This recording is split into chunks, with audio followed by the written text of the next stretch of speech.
अस्सलाम वालेकुम वरहमतुल्लाहि वबरकातुहू। जी नाज़रीन, उम्मीद है कि सब दोस्त खैरियत से होंगे। इन तीनों कारियों के मुकाबला को समाअत फरमाया। बहुत बेहतरीन आवाज़ में मैंने आप हज़रात के लिए लेकर आया है।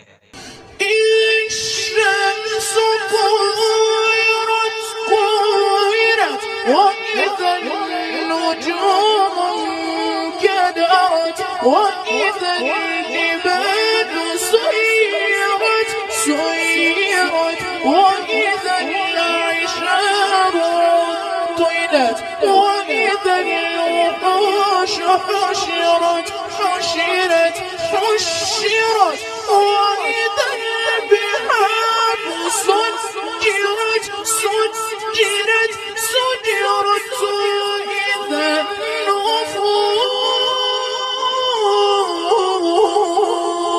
زوجت وإذا الموءودة سئلت. الرحمن علم القرآن خلق الإنسان علمه البيان.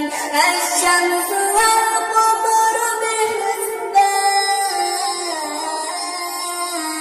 والنجم والشجر يسجدان والسماء رفعها ووضع الميزان ألا تطغوا في الميزان وأقيموا الوزن بالقسط ولا تخسروا الميزان والأرض وضعها للأنام فيها فاكهة والنخل ذات الأكمام والحب ذو العصف والريحان فبأي آلاء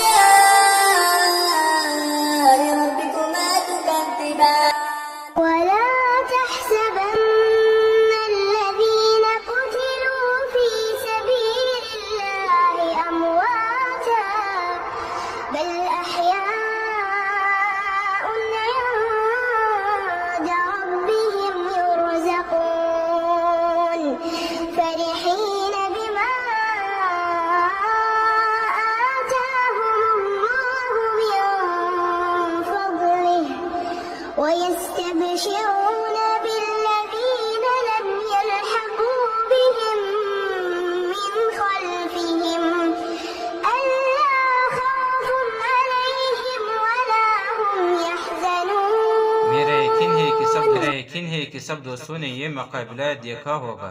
सवाब की नियत से दूसरों दोस्तों के साथ भी शेयर कर लो ताकि सवाब दारैन मिल जाए।